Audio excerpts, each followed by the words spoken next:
राधे राधे। जिसने भी चैनल अभी तक सब्सक्राइब ना किया जल्दी से सब्सक्राइब करें। एक सिंगल फिंगर टच और चैनल सब्सक्राइब। राधे राधे। नौकर अभी भी वहाँ खड़े थे और वहीं नौकर ने जब दानिश को खुद की तरफ देखते पाया तो वो तुरंत अपना सर हिलाते हुए बोले, जी बॉस, हम अभी डिनर लेके आते हैं।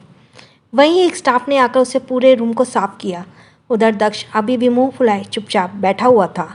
दानिश उसे घूरते हुए अपनी जगह से उठकर बोला, अब ऐसे मुंह मत फुलाओ, तुम्हें पता है कि तुम इस तरह कितने गंदे लगते हो। यह सुनकर दक्ष का छोटा सा मुंह बन गया और वो दानिश से चिढ़कर बोला, dad you are very bad.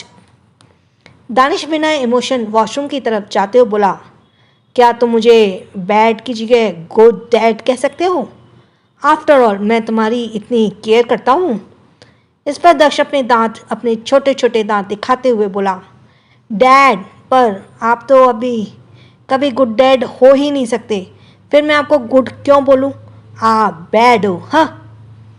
इस पर दानिश ने कुछ जवाब नहीं दिया और वो सीधे वॉशरूम में चला गया। वहीं उसके जाने के बाद दक्ष फिर चुपचाप अपना सर नीचे करके बैठ गया। ऋतिक ने जब ये देखा तो फिर उसके पास आते हुए बोला, दक्ष, हम 2 दिन बाद इंडिया जाने वाले हैं, इसलिए अब तुम यहाँ बिल्कुल तोड़फोड़ मत करना, ओके?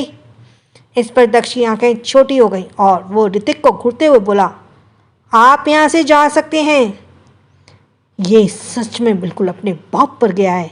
ये भी दानिश के जैसी डोमिनेटिंग और ऑर्डर देने वाला है। ऋतिक मुंह बनाते हुए मन में बोला। दक्ष काफ़ी हद तक दानिश के जैसे रूड हो चुका था। वो बस चुपचाप वहीं बेड पर बैठा रहा। ऋतिक ने उसके बिहेवियर पर आदत पड़ चुकी थी, जिस वजह से वो वहाँ से चला गया। इधर उसके जाने के बाद दक्ष चुपचाप बेड पर लेट गया। वह एक टक गौर से बस सामने की ओर देखे जा रहा था। तभी दानिश वॉशरूम से बाहर आया। वो अपने बालों को टॉवल से रब करते हुए दक्ष को देखकर बिना इमोशन बोला, तुम अभी सो नहीं सकते, पहले तुम डिनर करोगे, ओके? इस पर दक्ष फिर वापस से उठकर बेड पर बैठ गया और बोला, मैं सो नहीं रहा डैड। जिस पर दानिश ने उसके चेहरे पर गौर से देखा। दक्ष बिल्कुल चुप रहता था। दानिश ने उसे कुछ पल घूरा और फिर बिना कुछ कहे क्लोजेट में चला गया। मैं सबकी बातों को समझ गई हूँ कि आखिर मैं सबकी बात गलती से हो गया। कुछ देर बाद दानिश क्लोजेट रूम से बाहर आया। वो इस वक्त एक सिल्क डार्क नाइट आउटफिट में रेडी था। उसके चेहरे पर एक्सप्रेशन ज़ीरो थे और वो एक नज़र बेड पर घूरा, जहाँ अभी भी दक्ष चुपचाप अपना सर झुकाए बैठा हुआ था। दानिश उसे कुछ पल देखते हुए फिर काउच के पास गया और वहाँ अपने पैर पर पैर चढ़ाकर बैठ गया। ग्लास टेबल पर डिनर सर्व किया गया था। दानिश एक नज़र डिनर पर घूरते हुए बेड पर बैठे दक्ष से बोला, हे कम हियर। दक्ष ने जब दानिश की आवाज़ सुनी तो वो अपना छोटा सा सर उठाकर उसे देखा और फिर धीरे से बेड से खिसकते हुए नीचे उतर गया और वो दानिश की तरफ बढ़ गया। दानिश उसे अपनी गोद में उठाकर काउच पर बिठा दिया, जिसके बाद दक्ष ने एक नज़र डिनर को देखा। डिनर को देखते हुए उसका छोटा सा मुंह बन गया और वो धीरे से बोला, डैड, मुझे डिनर नहीं करना। इस पर दानिश उसे अपने हाथ से खिलाते हुए बिना इमोशन बोला, तुम्हें डिनर करना पड़ेगा। इस पर दक्ष अपने मुंह पर दूसरी तरफ घुमाते हुए बोला, नो डैड, डोंट फोर्स। इस पर दानिश ने अपने दूसरे हाथ से उसका चेहरा अपनी तरफ किया और उसके मुंह में डिनर का पहला बाइट खिलाते हुए बोला, तुम्हें डिनर करना ही पड़ेगा, यू कांट से नो। इस पर दक्ष बस मुंह बनाते हुए से खाने लगा। डिनर करने के बाद उसने उसके मुंह को साफ करते हुए कहा, नाउ गो टू बेड। इस पर दक्ष ने सिर्फ अपना सिर हिलाया और वो चुपचाप जाकर बेड पर चढ़कर लेट गया। वहीं दानिश फिर अपनी जगह से उठा और वो बेड की तरफ बढ़ा। उसने दक्ष को ब्लैंकेट से कवर किया। दक्ष अभी भी अपनी आंखें खोलकर चुपचाप सामने की ओर देख रहा था। तभी दानिश ने उसकी आंखों पर अपने हाथों को रखा। स्लो वॉइस में बोला, अब तुम्हें सो जाना चाहिए। दक्ष ने फिर अपनी आंखें बंद कर ली। दानिश कुछ देर तक वहीं उसके पास उसी तरह बैठा रहा। तभी दक्ष हल्की नींद में जाने लगा और हल्के हल्के नींद में जाते ही दक्ष कुछ बड़बड़ाने लगा।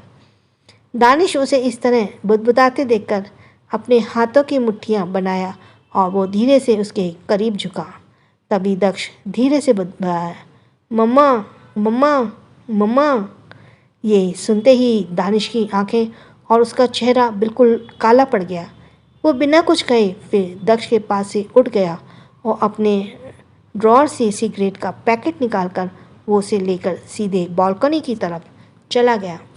वो बालकनी की तरफ आया और उसने अपने शर्ट की 4 बटन को खोल दिया, जिसके बाद वो बड़े खड़े होकर सिगरेट के कश फूंकने लगा। वो सिगरेट की कश लेते हुए ऊपर आसमान में देखने लगा। इस वक्त आसमान काला पड़ा हुआ था और चांद कभी बादल से छुप रहा था तो कभी वो बाहर दिख रहा था। दानिश चांद की बस एक टक घूरे हुए सिगरेट को कसे भर रहा था। उसकी आंखों में इस वक्त कोई भी इमोशन नहीं दिख रहे थे।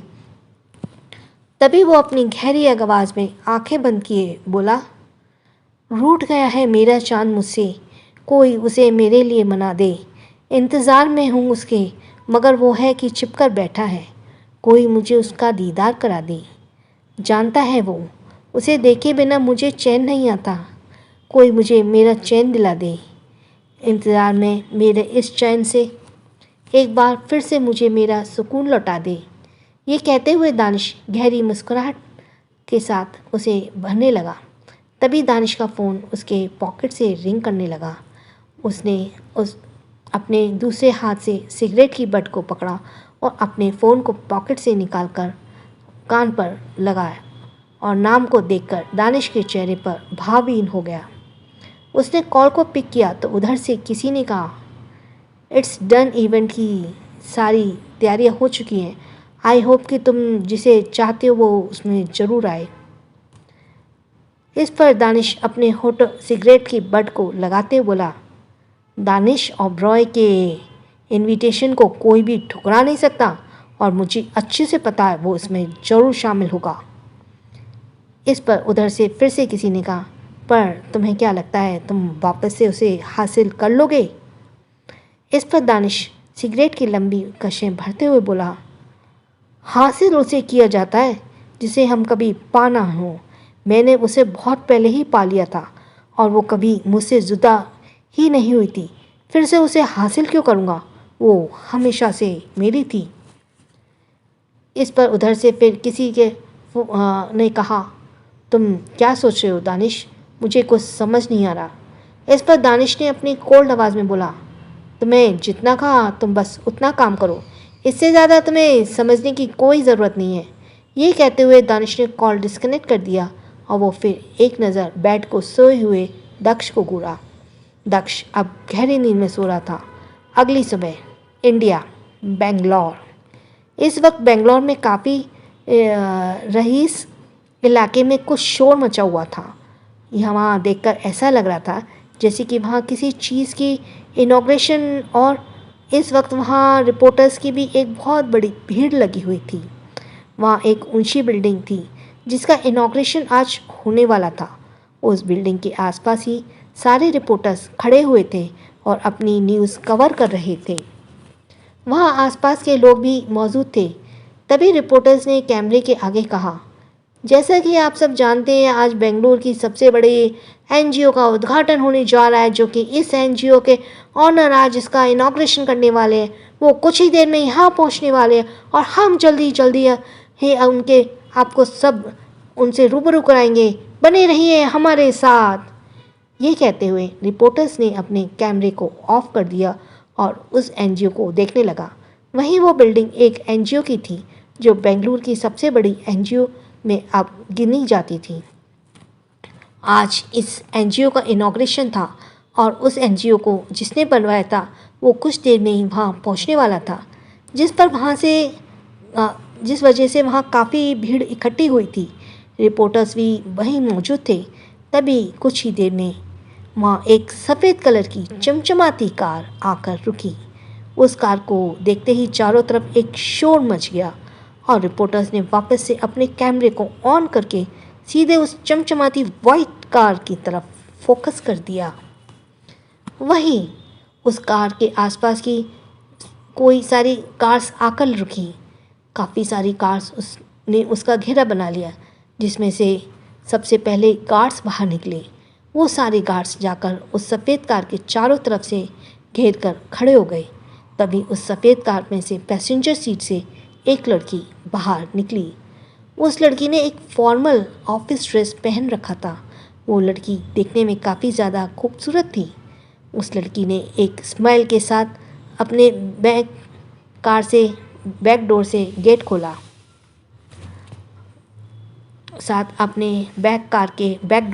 खोला। गेट खुलते ही सभी रिपोर्टर्स ने सीधा अपना फोकस बैक डोर की ओर कर लिया और फिर तभी सबसे पहले एक लड़की के खूबसूरत पैर बाहर निकले।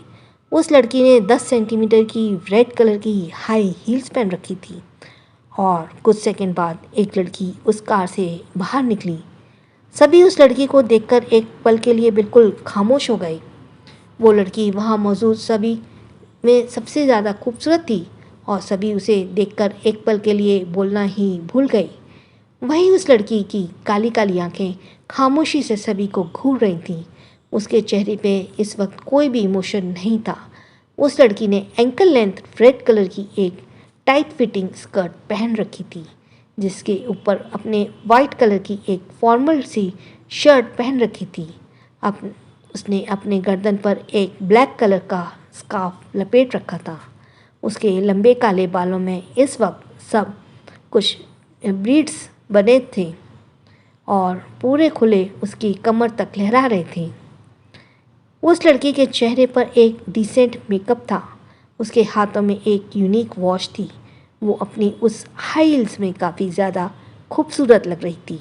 उस लड़की को देखते हुए सभी में फिर हलचल होने लगी और वहीं गार्ड्स ने आकर उस लड़की को घेर लिया। वहीं पहली लड़की उस लड़की से अपना सर झुकाते हुए बोली, मैडम दिस वे। वहीं उस लड़की ने कुछ जवाब नहीं दिया और वो चुपचाप आगे की ओर चलने लगी। इधर सारे रिपोर्टर्स हैरान थे और वो अपनी न्यूज़ कवर कर रहे थे।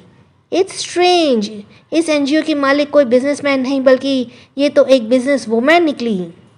ये कहते हुए रिपोर्टर्स ने उस लड़की से सवाल किया, हेलो मैम, क्या आप ही एड ग्रुप की सीईओ हैं? Please reply please ma'am. सभी के चेहरे पर इस वक्त हैरानी थी, क्योंकि किसी को यकीन नहीं हो रहा था कि एड ग्रुप जो आज 2 सालों में काफ़ी हाई रेटेड कंपनी में से एक हो चुकी है, उसकी मालिक कोई आदमी नहीं बल्कि एक कम उम्र की लड़की थी। सभी इस बात से हैरान थे और इस वक्त सभी उस लड़की को ही देख रहे थे, लेकिन जैसे उस लड़की को उन सब की बातें सुनाई ही नहीं दे रही थी। वो उन सबको पूरी तरह इग्नोर करते हुए बस अंदर की ओर बढ़े जा रही थी।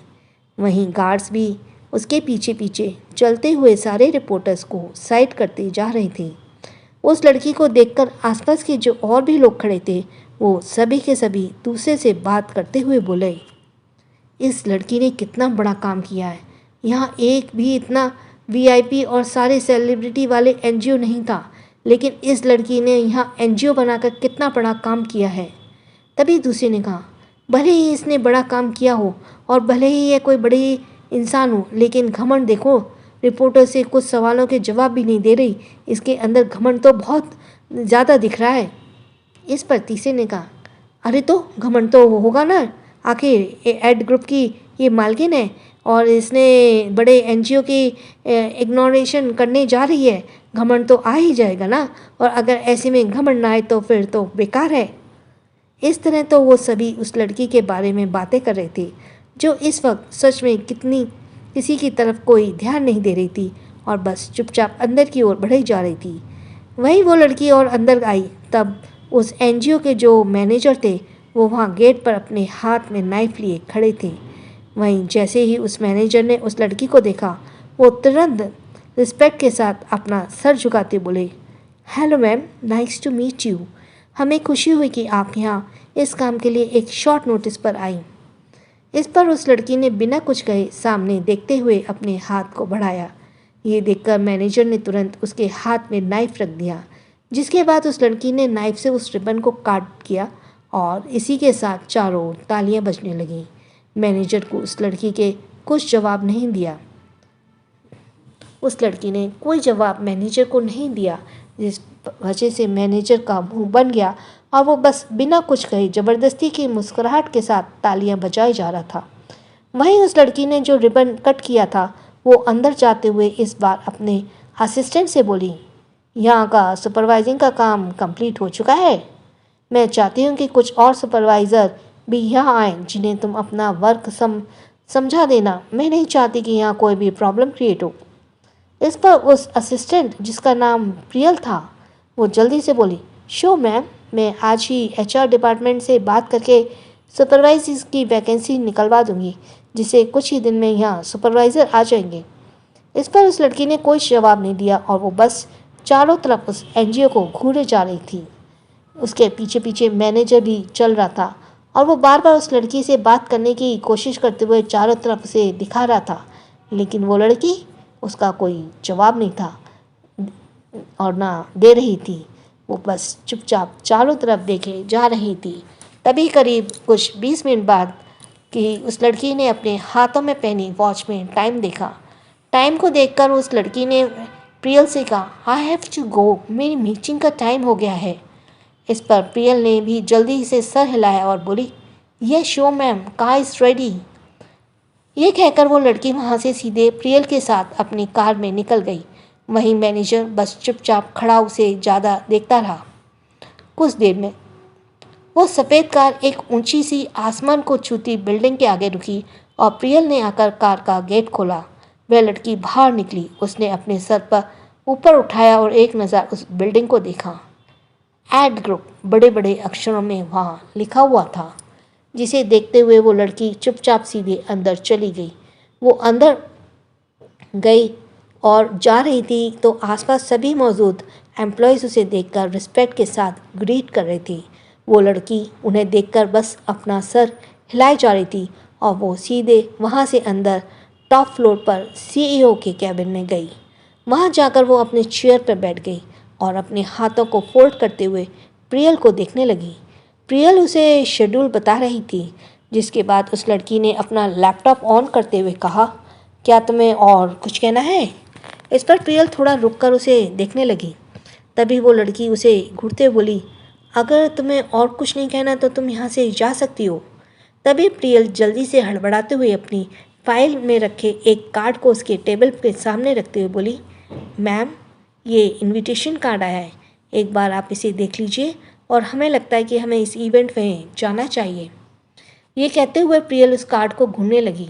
वहीं उस लड़की ने जैसे ही उस कार्ड को अपने हाथ में लिया, सामने उस पर लिखा नाम को देखकर उसकी आंखें एक पल के लिए थम सी गईं और उसकी मुट्ठियाँ अपने आप बंद हो गईं। वो कुछ पल रुकी और वापस से उसी लहजे में बोली, ये इनविटेशन कब आया तुम्हारे पास? इस पर वो प्रियल बोली, कल शाम को ही आया है और मुझे लगता है कि हमें यहाँ ज़रूर जाना चाहिए और कल आपकी कोई भी मीटिंग नहीं है और कल शाम को ये इवेंट है, तो अगर हम चाहें तो आज शाम ब्रिटेन के लिए निकल सकते हैं। इस पर लड़की ने प्रियल को घूरते हुए देखा और वो कार्ड को लापरवाही से टेबल पर फेंकते हुए बोली, मेरे पास वक्त नहीं है, इसे मना कर दो। ये सुनते ही प्रियल जल्दी से बोली, मैम, ये आप क्या कह रही हैं? आपको पता है ये इनविटेशन कहाँ से आया है? ये इनविटेशन अल्फ़ा ग्रुप के बिजनेस टाइकून दानिश ओबरॉय के यहाँ से आया और उन्हें पता चला कि आपने उनका इस तरह आने से मना कर दिया, तो वो पता नहीं क्या करेंगे हमारे साथ। प्लीज़ मैम, मुझे लगता है आपको जाना चाहिए। इस पर वो लड़की उसे अजीब तरह से घूरते हुए बोली, मेरे ना का मतलब ना होता है। मैंने मना कर दिया तो कर दिया और तुम जा सकती हो यहाँ से, और जब तक मैं ना बुलाऊं तब तक मुझे डिस्टर्ब करने मत आना। ये कहकर उस लड़की ने अपना लैपटॉप ऑन कर लिया और उस पर काम करने लगी। वहीं प्रियल उसे ऐसे करते देखकर एक नज़र उस इनविटेशन कार्ड को घूरी और फिर बिना कुछ कहे वहाँ से चली गई। उसके जाने के बाद उस लड़की के हाथ जो लैपटॉप पर चल रहे थे वो कुछ पल के लिए थम गए और उसने अपनी एक हल्की नज़र उस कार्ड पर डाली। उस कार्ड को देखने में उसे गहरी सांस लिया और वो अपनी जगह से उठकर सीधे ग्लास विंडो के पास गई और वहाँ खड़ी होकर बाहर की तरफ देखने लगी। अभी वो वहाँ कुछ देर खड़ी थी कि तभी उसके कैबिन में कोई इंटर हुआ और उस इंसान ने एक नज़र टेबल पर रखे उस इनविटेशन कार्ड को देखा, जिसे देखने के बाद उसने उस लड़की को देखा जो इस वक्त चुपचाप ग्लास डोर से बाहर की ओर देख रही थी।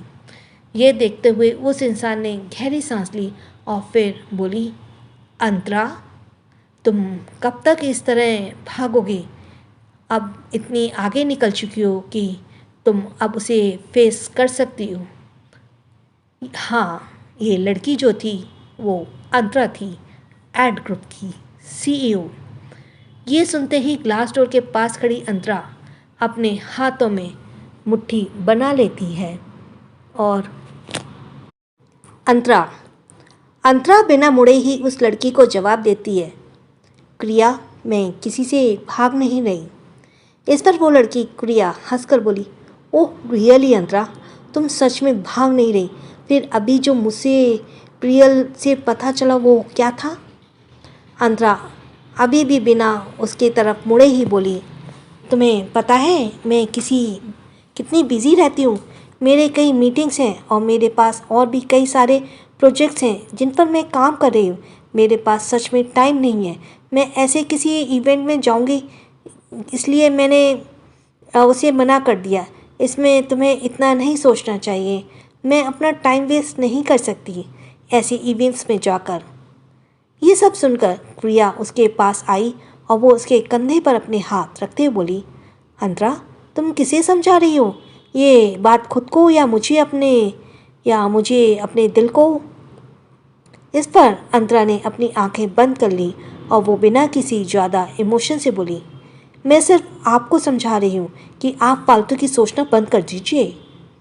क्रिया कुछ पहले पल के लिए चुप हो गई और फिर वो बोली, देखो अंतरा, मैं तुम्हें बस इतना ही कहूँगी कि तुम जब तक उसे फेस नहीं करोगी तब तक कुछ ठीक नहीं होगा।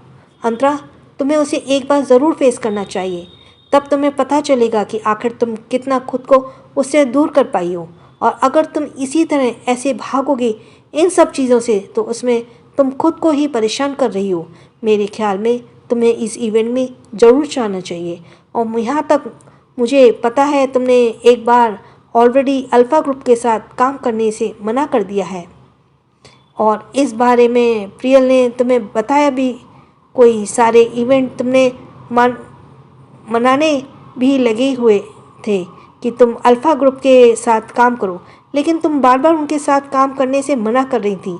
इस तरह से तो तुम अपने बिजनेस में ही लॉस करवा रही हो अपने पर्सनल रीज़न की वजह से। तभी क्रिया ने जब ये कहा तो अंतरा उसकी तरफ मुड़ते हुए गुस्से से बोली, मैं अपने बिजनेस में कोई लॉस नहीं करवा रही। मेरी मर्ज़ी, मेरा मन, मुझे जिसके साथ मर्ज़ी आएगी मैं उसके साथ काम करूँगी। मेरा मन नहीं है अल्फ़ा ग्रुप के साथ कोई भी काम करने का, तो मैं नहीं कर रही हूँ ना उसके साथ कोई भी काम। और आप प्लीज़ मुझे फोर्स मत करिए। जहाँ बात रही इवेंट में जाने की, तो अगर इसमें मेरा कोई फ़ायदा होगा तभी मैं जाऊँगी, वरना बिना फ़ायदे के मैं कहीं नहीं जाऊँगी। इतना कहकर अंतरा अपने चेयर पर बैठ गई और अपने लैपटॉप को ऑन करते हुए बोली, क्या आप इसीलिए यहाँ आई थी या कोई और भी काम था आपको? तभी क्रिया को कुछ याद आया और वो फिर जल्दी से बोल दी, ओह हाँ, देखो मैं तो बातों के चक्कर में भूल गई। एक गुड न्यूज़ है, तुम्हें देना भूल गई थी। Good news? सुनकर अंतरा ने उसने अपना सिर उठाकर उसे देखा और वो ना समझी में बोली, कैसी गुड न्यूज़?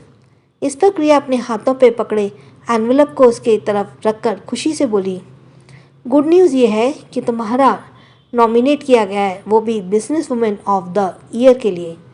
ये सुनते ही अचानक से अंतरा के चेहरे पर एक एक्साइटमेंट आ गया और वो उसे एनवेलप को देखते हुए बोली, क्या आप सच कह रही हैं? इस पर क्रिया उसे एनवेलप को खोलते हुए से दिखाते हुए बोली, हाँ अंतरा, मैं सच कह रही हूँ। और भला तुम्हारा नाम कैसे नॉमिनेट ना होता? आखिर तुमने इन 2 सालों में इतना ज़्यादा मेहनत करके इस एड ग्रुप को बनाया है और सिर्फ इसे बिल्ड आप ही तुमने नहीं किया, तुमने इसे अच्छी खासी पोजीशन भी दिलाई है, तो इतना तो बनता ही है ना।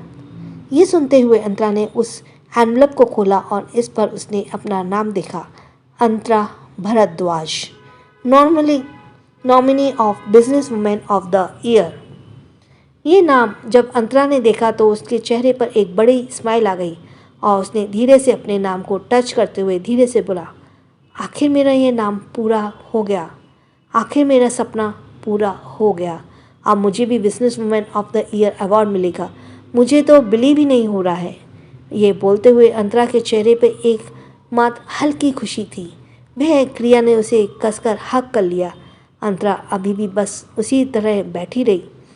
जिसके बाद क्रिया उससे अलग होते हुए बोली, काफ़ी टाइम बाद मुझे तुम्हारे चेहरे पर ये हल्की सी खुशी देखने को मिली है, लेकिन अभी भी इस खुशी में मुझे वो वाली खुशी नहीं दिख रही जो मैं आज भी तुम्हारे चेहरे पे देखना चाहती हूँ, लेकिन फिर भी मैं बहुत खुश हूँ। तभी अंतरा उन सभी बातों को इग्नोर करते हुए गहरी सांस लेकर बोली, बाय द वे ये अवार्ड फंक्शन कब और कहाँ है? इस पर क्रिया फिर उससे बोली, अवार्ड फंक्शन कल शाम को है और ये ब्रिटेन में होने वाला है, जिसके लिए तुम्हें ब्रिटेन जाना पड़ेगा अपने अवार्ड के लिए। ब्रिटेन का नाम सुनकर अंतरा कुछ पल के लिए खामोश हो गई, जिसे देखकर क्रिया और फिर उसे समझाते हुए बोली, देखो अंतरा, तुम ब्रिटेन उस इवेंट में नहीं जा रही हो तो ब्रिटेन अपनी सबसे बड़ी सक्सेस को अचीवमेंट के लिए जा रही हो। तुम अपना अवार्ड लेने जा रही हो, तो इसमें कोई बड़ी बात नहीं है और इसमें तुम्हारा ही फ़ायदा है। तो मुझे लगता है कि तुम्हें अब ब्रिटेन जाना चाहिए और मैं बिल्कुल नहीं कह रही कि तुम उस इवेंट में जो तुम सिर्फ अपना अवार्ड लेकर वापस चली आना। ये सुनते ही बाद अंतरा ने फिर गहरी सांस के साथ कहा, हाँ मैं ब्रिटेन जाऊंगी, लेकिन इसमें मेरा फ़ायदा है और जहाँ मेरा फ़ायदा रहेगा वहाँ मैं ज़रूर जाऊंगी। ये सुनकर क्रिया उसे बस गौर से देखने लगी, जिसके बाद अंतरा फिर वापस अपने लैपटॉप में काम करते हुए बोली, प्रियल से कह देना कि मेरे ब्रिटेन जाने की तैयारी करे। इस पर क्रिया ने फिर अपना सर हिलाया और मुस्कुराते हुए वहाँ से चली गई। दूसरी तरफ ब्रिटेन में होटल रूम में इस वक्त दक्ष सोकर उठ चुका था। वहाँ सुबह का वक्त हो रहा था और दक्ष इस वक्त चुपचाप बस बेड पर उठकर बैठा हुआ था। वहीं दानिश इस वक्त ड्रेसिंग मिरर के सामने खड़ा अपनी टाई की नॉट को फिक्स कर रहा था। उसने मिरर में एक नज़र दक्ष को घूरा और अपनी बाहों चढ़ाते हुए बोला, क्या तुम फ्रेश नहीं होगे? इस पर दक्ष ने अपना सर उठाकर दानिश को देखा और धीरे से बोला, डैड मैं घर कब जाऊंगा? इस पर दानिश उसे गौर से देखते हुए बोला, हम 2 दिन बाद यहाँ से जाने वाले हैं। जिसके बाद दक्ष ने फिर अपना सर झुका लिया। दक्ष ज़्यादा अपने इमोशंस को शो नहीं करता था, वो ज़्यादातर चुप ही रहता था। तभी दानिश उसे घूरते हुए बोला, आज रात तुम मेरे साथ मेरे एक इवेंट में चल रहे हो, सो जहाँ जाने के लिए तुम रेडी रहना। इस पर दक्ष उसे अब घूरते हुए अपना छोटा सा सर ना में हिलाकर बोला, नहीं मैं आपके साथ कहीं नहीं जाऊँगा। दानिश अपनी आंखें छोटी करते हुए बोला, मैं तुमसे पूछ नहीं रहा हूँ, तुम्हें बता रहा हूँ। दक्ष भी उसी एरोगेंट वे में बोला, लेकिन मैंने मना कर दिया, मैं नहीं जाऊँगा, मतलब नहीं जाऊँगा। इस पर दानिश अब उसकी तरफ देखते हुए इमोशनलेस आवाज़ में बोला, तुम्हें मेरे साथ चलना ही पड़ेगा, समझे तुम? दक्ष बस उसे घूरता रहा और फिर दानिश उसके साथ आया और उसे बेड से उठाते हुए वॉशरूम की तरफ ले गया और उसे वॉशरूम के गेट को छोड़ते हुए बोला, अब जाओ, जाकर चुपचाप फ्रेश होकर आओ। दक्ष उसे बस अजीब अजीब तरह के मुंह बनाते हुए दानिश को घूरते हुए वॉशरूम के अंदर चला गया। कुछ देर बाद जब दक्ष वॉशरूम से बाहर आया तो वह इस वक्त एक मिनी बाथरूम में था। दक्ष का चेहरा काफ़ी फेयर था। बात लेने से चेहरे उस वक्त उसका लाल हो रहा था। वो काफ़ी ज़्यादा क्यूट लग रहा था।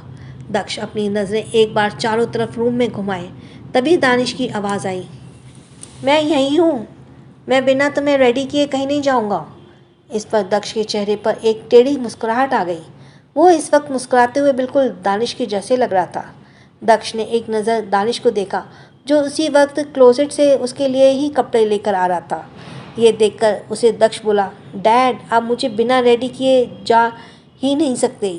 ये सुनकर दानिश उसे घूरते बोला, जस्ट शट अप, और मेरी आज मीटिंग है, सो तुम यहाँ कोई तोड़फोड़ मत करना।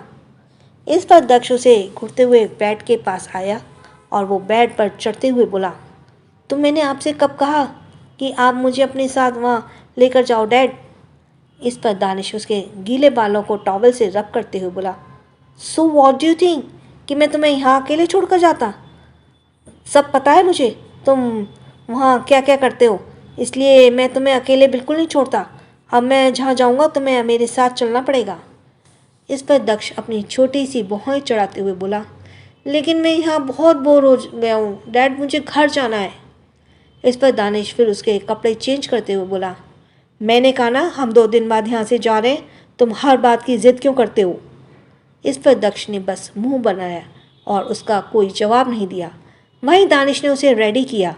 दक्ष भी बिल्कुल दानिश के जैसे ड्रेसअप होता था। उसके पास भी अब बिल्कुल कलरफुल कपड़े नहीं थे। उसके पास अब सिर्फ ब्लैक एंड वाइट और डार्क कपड़े थे और इस वक्त उसने एक ब्लैक पैंट और वाइट शर्ट पहन रखी थी, जिसमें दक्ष काफ़ी क्यूट के साथ हैंडसम भी लग रहा था। पर वो बस चुपचाप दानिश से रेडी हो रहा था। दानिश उसे रेडी करके उसे काउच पर ले जाकर बिठाकर बोला, अब मैं अपनी मीटिंग के लिए जा रहा हूँ। कुछ देर में ब्रेकफास्ट आएगा जिसको तुम्हें करना होगा और मुझे अब तुम्हारा टेंटरम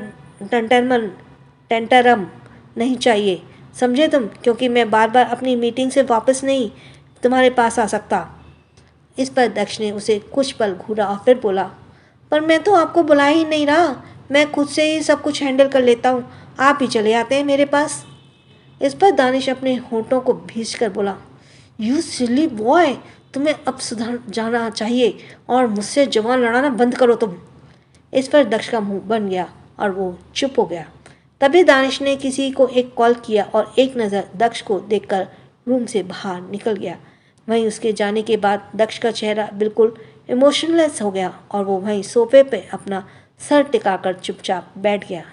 तभी कुछ देर में एक नौकर स्टाफ वहाँ आया और उसने ब्रेकफास्ट सर्व किया। दक्ष ने थोड़ा ब्रेकफास्ट किया, जिसके बाद उसने पूरा उसे छोड़ दिया और वो उन नौकरों को घूरते हुए बोला, आप सभी यहाँ से जाइए और यहाँ आने की कोई ज़रूरत नहीं है। ये देख सब सुनकर वो नौकर तुरंत घबराते हुए अपना सर हिला, क्योंकि दानिश के जैसे ही दक्ष के ऑर्डर उन्हें मानना होता था, जिस वजह से वे सभी वहाँ से सर हिलाते हुए चले गए। वहीं उसी होटल के हॉल में इस वक्त इवेंट की तैयारी चल रही थी। वो इवेंट काफ़ी ज़्यादा बड़ा था।